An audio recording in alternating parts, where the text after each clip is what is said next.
pendekatan kognitif. Sebelum presentasi dimulai, izinkan kami memperkenalkan diri. Saya Lenny sebagai moderator dan penyanyi, dan ini rekan saya. Saya Isdelia Diantika sebagai penyanyi. Saya Taufaya sebagai penyanyi. Saya Lani sebagai penyanyi. Saya Fitriani sebagai penyanyi. Baik, presentasi akan dimulai. Pembacaan materi akan disampaikan oleh Isdelia.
kognitif dalam pembelajaran.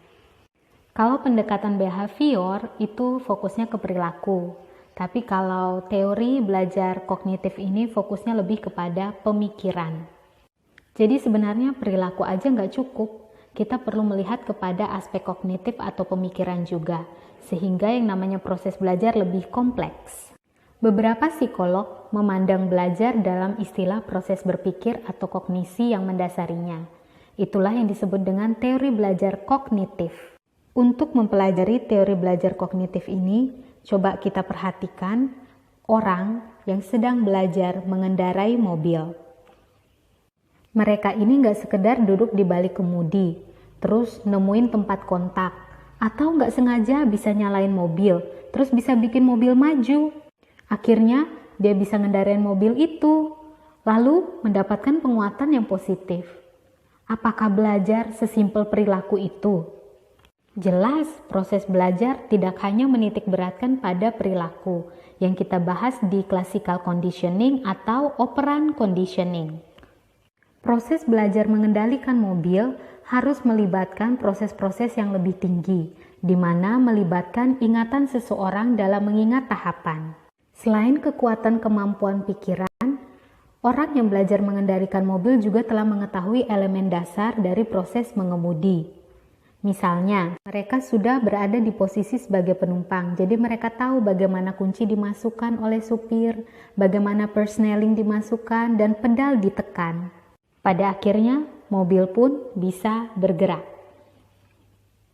Proses ini dikenal dengan belajar laten oleh para psikolog yang mendalami teori belajar kognitif.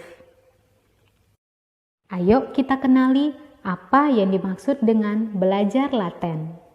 Belajar laten adalah proses belajar yang dilalui tanpa penguatan. Para psikolog melakukan penelitian pada tikus. Sekelompok tikus diizinkan untuk berkeliling pada lorong yang terdapat labirin sekali dalam sehari selama 17 hari. Intinya, tikus-tikusnya tidak diberi penguatan atau hadiah. Sehingga nggak heran sih tikusnya banyak melakukan kesalahan untuk sampai di ujung lorong. Percobaan selanjutnya dilakukan oleh sekelompok tikus yang berbeda. Dan di ujung lorong sudah diberi makanan. Sehingga nggak heran ya kalau tikus di kelompok ini belajar untuk berlari lebih cepat menuju kotak makanan. Dan membuat hanya sedikit kesalahan. Lalu masuk lagi kelompok tikus ketiga. Dengan situasi awal yang sama dengan kelompok pertama, namun hanya untuk 10 hari pertama. Di hari ke-11 dilakukanlah eksperimen penting di sana, di mana tikus-tikus setelah berhasil ke ujung lorong diberikan makanan. Nah, tikus-tikus yang sebelumnya nggak diberikan hadiah, yang terlihat berputar-putar tanpa tujuan, memperlihatkan penurunan waktu berlari. Dan juga penurunan tingkat kesalahan, di mana performa mereka hampir menyamai kelompok yang mendapat hadiah sejak awal penelitian. Lalu, para teoritikus kognitif mengambil kesimpulan bahwa tikus-tikus tersebut membangun suatu peta kognitif dari lorong itu. Ini yang disebut dengan belajar laten. Ini juga terjadi kok pada manusia, misalnya manusia mengenali lokasi di mana tempat ia menaruh barang. Belajar laten menekankan pada pengembangan peta kognitif yang diawali dari suatu pengalaman, seperti pengalaman tikus ini. Selain pembelajaran laten, sebenarnya manusia juga belajar melalui observasional, yang kita sebut dengan belajar melalui imitasi. Menurut psikolog Albert Bandura dan rekan-rekannya, suatu bagian utama dari pembelajaran manusia terdiri atas belajar observasional. Proses belajar ini didapatkan dari melihat perilaku orang lain, di mana orang lain bertindak sebagai model dan kita tiru. Bandura memberikan contoh, misalnya anak-anak yang menonton film yang berbau kekerasan, yang bisa saja mengaplikasikannya di dalam kehidupannya. Anak-anak bisa saja mempraktikkan cara memukul orang lain ke teman-temannya. Inilah hal yang perlu dipertimbangkan oleh para orang tua. Observasi anak-anak terhadap kekerasan ini dikaitkan dengan kecenderungan yang lebih besar untuk melakukan tindakan yang agresif ke lingkungannya. Karena manusia memiliki kecenderungan untuk belajar melalui imitasi, maka perlu sekali diperhitungkan tentang penyiaran kekerasan di televisi. Ya teman-teman, itu hal yang bisa aku bagi untuk teori belajar kognitif. Thanks for watching ya, semoga ilmunya berguna untuk kalian yang nonton.